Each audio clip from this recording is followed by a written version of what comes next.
This is what God calls sin.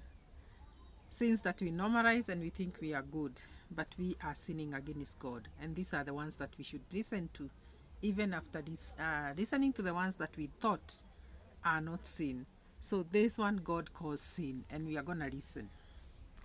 Convict you. You might find some things you've been doing every single day that are actually sins, but you never even noticed it until now. I titled this video 7 Everyday Sins That Christians Do Every Single Day Without Realizing It, or something like that, along the lines. But have you ever stopped and thought about how many everyday things we do that are sins that we don't even realize? Because I think the truth is, no matter who you are, I don't think you can go one day without sinning. Should it be our goal? Yes, we should absolutely make it our goal to sin less, but we will never on this earth, as long as we're in this fleshly body, never be sinless. I have a song where it says, I ain't never gonna be perfect, but I'm gonna die trying. And so in this video, I'm gonna expose some things that we do every single day. I'm guilty of some of these things. I'm not gonna lie to you. I'm just preaching to myself and I'm letting y'all listen. I'm obviously not talking about the big sins that we all know about, like unaliving somebody or adultery. I'm talking about the small ones, the subtle ones, the sins that have become so normal that people don't even call them sin anymore. The habits that just feel harmless, like you're not hurting anyone, you're not doing anything crazy. It's easy to excuse these sins because, hey, everyone does them, right? Today I want to talk about 7 behaviors that God calls sin, but many believers have normalized these behaviors. We've grown comfortable with doing these things every single day, and it could be why you feel far away from God. And the goal with me making this video is not to shame you or to condemn you. It's to wake you up. It's to show you your blind spots. People who love you tell you the truth. And I love you. I don't know who you are, but I know you were made in the image of God, and that's enough for me to love you. So I'm gonna tell you the truth in this video. And the first behavior we're gonna talk about is complaining. Oh yeah, you heard me right. I think this is probably one of the most normalized sins that Christians do every single day. Because the crazy part about it is that most of the time you don't even realize you're doing it when you're doing it. I know people have called me out before when I complained and been like, bro, aren't you gonna live what you talk about in your videos? And I'm like, oh shoot, you got me. Yeah, you're right. I don't know why I'm complaining about this. It's just how like normal everyday conversation works nowadays. Like people just complain to each other nowadays. Complain about work, complain about their responsibilities, complain about the weather, about politics, about money, about all the things we have to do that day. But the Bible says something very direct about this. It says, do all things without complaining and disputing.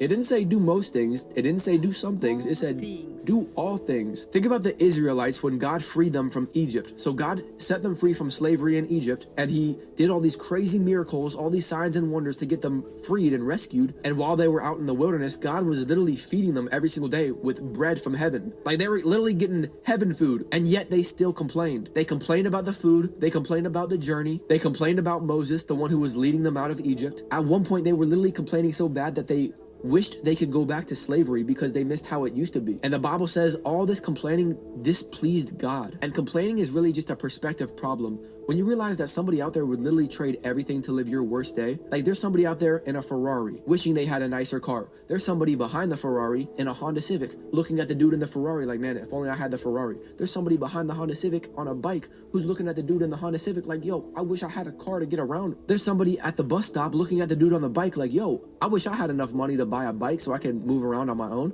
There's somebody who's homeless who's looking at the dude at the bus stop like, yo, if only I had enough money to pay for the bus. There's somebody in a hospital bed, paralyzed, who wishes they could be homeless so that they could move their body. And not to get too dark, but there's somebody in hell who wishes he could be paralyzed in a hospital bed so that he could just take one more breath and turn his life to Jesus. What I'm trying to say is none of us have everything, but all of us have something. Gratitude is something everyone can afford, yet so few people are willing to pay for. There is so much power in your words. God created the world with words, and he created you in his own image. So what worlds are you creating with your words? If you're always talking about how tired and depressed you are, you're going to create your own world of tiredness and depression. The Bible says there's power of life and death in our tongue. That means whenever you speak, you're either building something or breaking something. And man, I'm done yapping on this topic. I feel like I could talk on this forever. That's behavior number 1. Behavior number 2 is gossiping. Ooh, gossiping is so sneaky because nobody wakes up and says, you know what, I'm gonna gossip today. No, it's kind of like complaining. Like it's a part of our regular everyday language. Like, and sometimes it can start off so sneaky, like,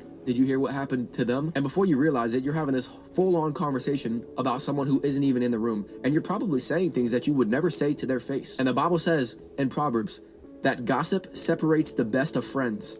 In other words, gossip divides people. And one of the things about gossip is, if somebody is gossiping about someone to you, what's going to stop them from gossiping about you to somebody else? That's what gossip does. It like ruins trust. If I'm ever in a conversation with somebody and they're just gossiping about somebody, I know that person cannot be my friend. That person cannot be a close friend of mine because I know they're going to turn right around and gossip about me. Here's a simple rule we should all live by. Whenever you're in a conversation with somebody and you're talking about somebody, ask yourself, would I say this if they were standing right here? If the answer is no, it probably shouldn't be said. It definitely shouldn't be said. And I think with all these behaviors we're going to talk about, the number one question we should be asking is, would I do this if Jesus was sitting right next to me? Because that's the ultimate indicator or test if something is a sin.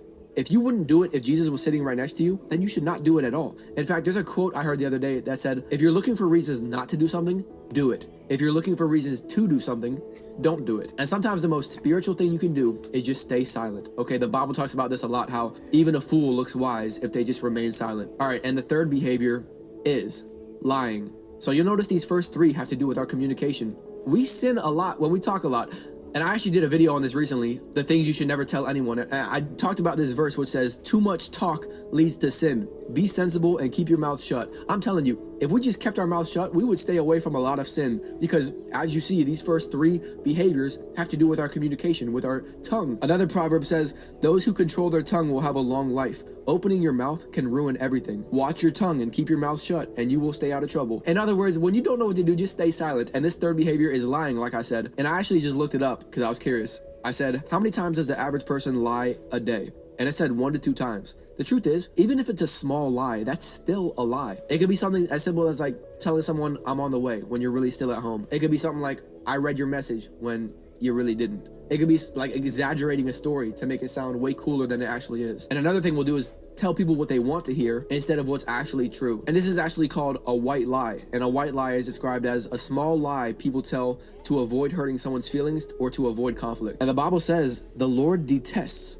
lying lips, but he delights in those who tell the truth. And there's actually a story in Acts, which is insane. So there was this couple, Ananias and Sapphira, and they sold a piece of land and they brought the money to the disciples. But here's where they messed up. They told everyone they were giving them the full amount, but in reality, they didn't give them the full amount. They kept a part of it for themselves. Now here's the important part. Them keeping the money wasn't a sin. Like, that's not the thing that was bad. The sin was them lying and saying they gave the full amount when they really didn't. It would have been better if they just said, yo, this is a part of the land we sold. Here's what we got. But instead, they try to make everyone believe that they sold the land and gave them all of the profits from it. And so Peter is the one who confronted them about it. And the Bible says that they both fell down and died. Like, God struck them dead. And this is in the New Testament, by the way. Like, a lot of people think God was doing all this crazy stuff in the Old Testament, but he did this in the New Testament. So that's crazy. That should be a wake-up call. Lying is so dangerous. So tell the truth even when it's uncomfortable, and even if it makes other people uncomfortable. All right, that was number 3. Number 4, the fourth behavior is comparison. Ooh, and I'll be honest with you guys, this is probably the biggest one I struggle with in this list, especially with social media nowadays. I mean, every time you go on social media, you're seeing somebody's highlight reel. You're seeing them get married, buy a house. It looks like if you're not 22 and you are rich and have all the fame and followers in the world, if you don't have a wife, if you're not taking the coolest trips in the world, then you're failing in life. That's how it looks when you go on social media nowadays. And before you realize it, you're comparing yourself to that person. You're like, man, if only I had what they had. You're like, why are they further ahead of me? You're like, why does it feel like God is blessing everyone else except me? Why does it feel like I'm so behind in life? And man, the truth is, comparison is so dangerous because you could be comparing where God has you to where the devil has them. The Bible talks about how when you compare yourself to other people, you are not being wise. You are being foolish. And the Bible also says, wherever there is jealousy and selfish ambition, there you will find disorder and evil of every kind. And that's so true because comparison leads to all these other sins like jealousy, pride, insecurity, discontentment. I'm sure you've all heard the quote that says comparison is the thief of joy. And that's so true because there's always somebody out there who has something better than you. There's always someone with a nicer house, a cooler car, more money, more followers. And when you compare yourself to them, you're basically saying, God, you gave them a better life than me. Which maybe it looks like that, but you never know what these people are going through behind the scenes. God made you a one of one. He gave you a fingerprint that no one else has so that you could leave an imprint that no one else can. And I think one of the fastest ways to stop comparing yourself is just to thank God. Just be grateful. Thank him for all the things he's given you, whether that's as simple as your breath in your lungs, waking you up that day. Like we talked about earlier with the analogy of the person with the Ferrari versus the person in the hospital bed. None of us have everything, but all of us have something. And you don't experience life. You experience the life that you focus on. Two people can live the same exact life, and one person can be miserable and the other person could be happy. They can go to the same job, drive the same car, live in the same house, deal with the same problems, but the difference is what they focus on. If all you do is focus on what other people have and focus on what's going wrong, then you're going to be a miserable person. But if you focus on everything that's going right focus on what God has already given you, you're going to be a happy, a blessed person. All right, so that was behavior number 4. Let's go to behavior number 5, which is laziness. And when you think about laziness, what do you think about? I think most people think about someone who's just laying on the couch, doing nothing all day, playing video games. But the truth is, nowadays, laziness has become doom scrolling. Like, we live in a generation that is more distracted than ever. I mean, literally, most people wake up, first thing they do is check their phone, they scroll on social media, they read all these thoughts and all these posts that aren't even their thoughts, and by the time it's noon, they've already consumed more information than their grandparents would have consumed in an entire year, yet they can't even remember anything they watched or anything they listened to. And the truth is, I fall victim to this every single day, y'all, with scrolling. I think it's such an easy distraction nowadays. Like, there's not been one time in my life where I scrolled, and afterwards I was like, yeah, that was worth the time I spent on that. I'm like, man, what if I spent that time praying? What if I spent that time reading the Bible? What if I spent that time working on something, doing something productive? And this laziness behavior also includes procrastination, putting things off, saying, I'll get to that later. And I'm going to give an example. I don't think this is actually going to happen, but imagine you get to heaven and God looks at you out of love and says, I had so much more for you, but you procrastinated. You never started. You were too scared about what people thought about you. You were more focused on comfort than your calling. And procrastination costs so much. It's so expensive. And you don't pay for it all at once. You pay for it over time.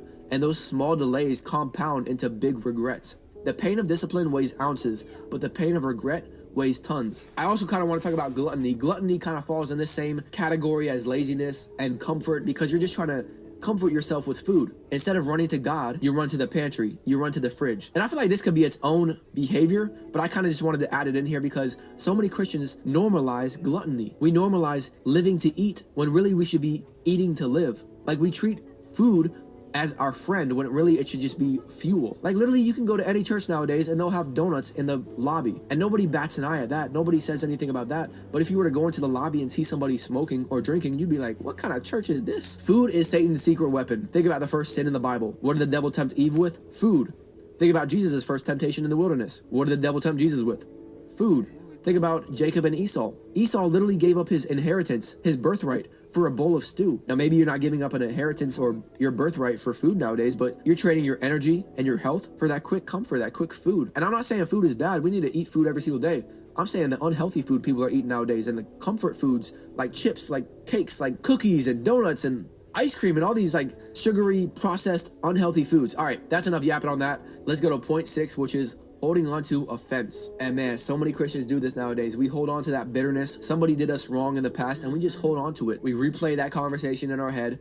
We think about what they did to us over and over and over, and the bitterness and the anger and resentment just builds and builds and builds, when really God makes it very clear in the Bible. He says to forgive our enemies, and he also says that he will get revenge for us. He says he will repay our enemies for us. And I don't know about you, but I'd rather have God repay my enemies than me, because I might swing and miss.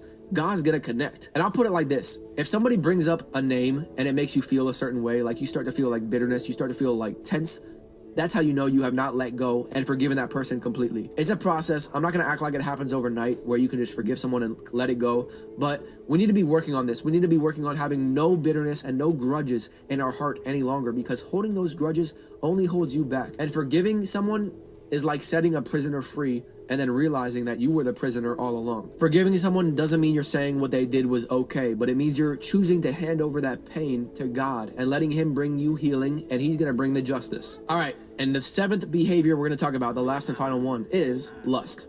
Man, this is such an easy one to fall into nowadays, especially as a man. And if you go outside nowadays, if you go to the gym, if you go to the beach, the way people are dressing nowadays, it's just crazy nowadays, man. And if you go on social media, you can't go anywhere nowadays without getting tempted with lust. And Jesus said, if you just look at a woman lustfully, you've already committed adultery in your heart. And we live in a culture where lust is so common that people just start thinking it's normal nowadays. And there's a story in the Bible where David, we all know David, he took down Goliath. The Bible says he was a man after God's own heart. He loved God. He wrote many of the Psalms. But one evening, David walked out onto his rooftop, and from the rooftop, he saw a woman bathing, and her name was Bathsheba. And he looked at her, and he could have looked away and been like, oh, wasn't meant to see that. I gotta turn away now. But no, he let that glimpse or that glance turn into just looking at her and being like, oh, I gotta do something now. I gotta do something about this feeling I got, if you know what I mean. And so that turned into lust. He ended up sleeping with her. And man, I'm here to tell you today that social media is the new rooftop that David was on. We literally could just see anything we want on social media. We can see anything we want on the internet. And it's so dangerous. And it's no wonder people are so depressed, anxious, and addicted to lust nowadays because you have unlimited access. You literally had to be a king back in the day to be able to lust and see the things that people are seeing nowadays. And that's why the Bible says to flee from lust. I always love talking about the story of Joseph. When Joseph was tempted with lust, you know what he did? He fled. He ran away. And so, man, these are the 7 behaviors that you might be doing every. Social media shows you. Hey, that is the biggest temptation that we are having, because once you go there, everything is there and it is exposed. And I'm telling you, it has become the rooftop that David was. Social media. He was in the rooftop when he saw Bathsheba bathing and he was tempted into sleeping with her. So social media is the rooftop that we are in today. May God help us.